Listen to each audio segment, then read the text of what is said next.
Building GitHub with Ruby on Rails.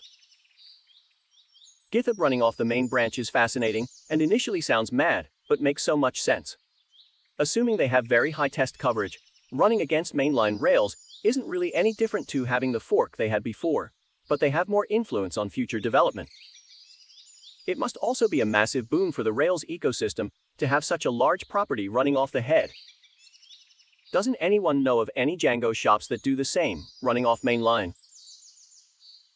You must have an insane amount of test coverage to trust something like this to Ruby. I'm new to Ruby, with 13 years as Southwest engineer.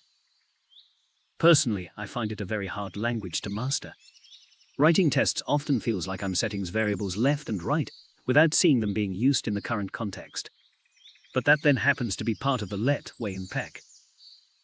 Now you might say, why use peck? I inherited this codebase, so gotta do what you gotta do. I do really miss my compiler. I am not a fan of writing a block somewhere that can be invoked 2 weeks later for the first time, and then fail, because someone passed in a number where a string was expected. I went from PHP to Java, to C#, to F#, to JS, to Rust. F# and Rust stand out in terms of hardest to write, but easiest to trust. I don't have that feeling with Ruby and Raw. But again, my personal opinion. Good friend of mine started with Ruby, and he loves it. He says that he accepts the magic things for what they are, and uses them. My brain doesn't allow that. I have to understand. Maybe someday Ruby will get type hinting. I'm loving it in Python. In terms of the I wrote a block somewhere, and it broke when executed for the first time 2 weeks later, don't do that in a scripting language. Use the REPL to build, test the block. That's the trade-off. Instead of a compiler, you get a fast REPL. Use it. It already does. Please say more. What's your setup? You don't have to use let in specs. I prefer setting instance variables inside or before each block. Exactly. It's an investment in Rails by tying yourself so closely with it. Contrast to the JS ecosystem, where as soon as there's a disagreement or new idea, a new framework is born. Except for the JS language itself, where every proposed suggestion is implemented.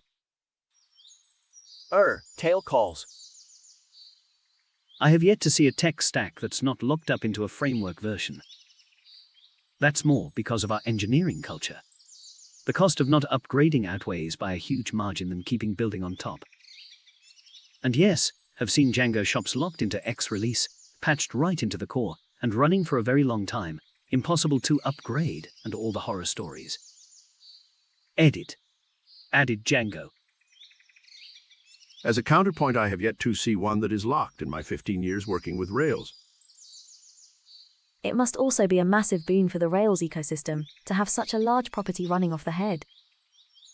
I would have expected Microsoft to focus on developer efforts into speeding up Ruby as a language, given they are one of a small few large companies that have deep language compiler expertise.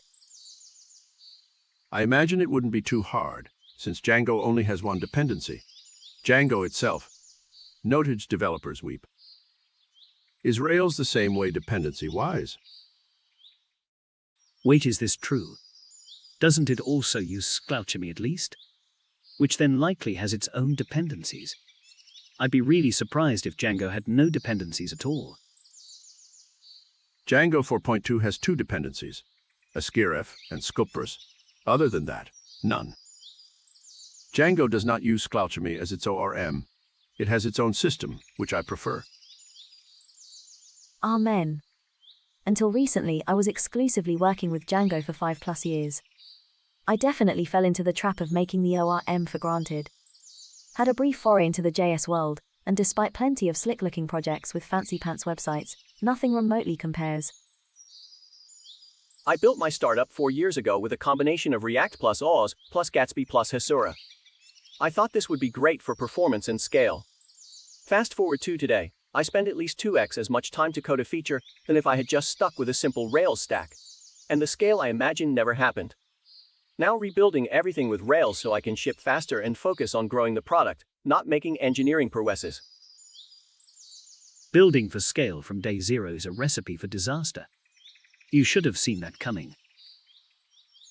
You suggest people should refactor later on when needed. I absolutely love Rails. I'll always remember back in 2010 catching the train to Waterloo Station in London and seeing a huge sign overlooking the train tracks that reads something like, "We need Rails developers." Rails was such a huge part of my professional career. Now, 13 years later, and I'm deep in the JavaScript ecosystem and have been for 8 years. The most exciting thing to come out of this ecosystem recently is Redwoods, because it takes a lot of inspiration from Rails. Have a look at Adonis. It's in a somewhat weird spot. On the one hand, it is mature and has amazing DX/UX going for it, with a lot of very thoughtful tooling. On the other, for some reason, it has always remained niche with just a couple of core developers, even though it's now nearing version 6 and at least 8 years of releases. I do not know why that is the case. It's a beautifully written full-stack framework, having inspiration from both Rails and Laravel. And in the world of WebTS, it should get a lot more attention than it does. Maybe it's just a weird name. I like GitHub Fuel.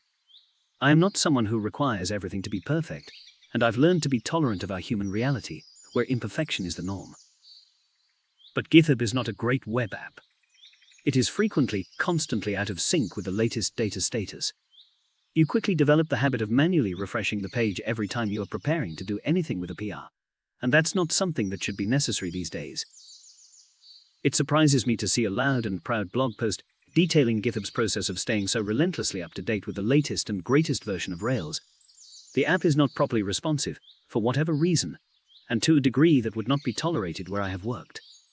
I would rather read about how they are trying to fix this issue. I agree with this, but that seems to be a problem with GitHub's front-end code, not their server code. I don't think that detracts from this blog post's message. GitHub is one of the few web apps where I can feel daily that the framework used isn't enough. So many things get out of sync, not up to date, which are fixed by refreshing the page. Very true, but that's a front-end problem, not a Rails problem. These problems are always more common in server-rendered apps though, because front-end state is always a patchwork. And the Rails developers and community have a strong preference for this architecture. We are also running on Rails, and loving it too. However, incorporating this methodology into our workflow would be both a lot of work to set up, and also a lot of work to keep running. There certainly is a size threshold under which this is clearly an overkill, and we are under that threshold. Yet, if this could be turned into a product, a clean integration, a command I need to run, would definitely use it and pay for it. Good post, and an interesting glimpse into the behind-the-scenes efforts that goes into maintaining GitHub. I cannot agree with the "should I do it too" section. It probably works very well for an org as large and dedicated as GitHub. It very likely makes a lot of sense for what they do at the scale they do it at. For most of us that are consumers of technologies and frameworks, treating the framework as an extension of an application stack, as the blog has outlined, is a terrible idea.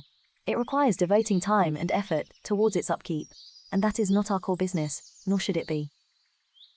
That does not, however, mean it's being treated as an unimportant part of the application stack, and implying so is judgmental. Its importance is that you need to be careful about the tech choices you make, and understand what the implications will be down the line.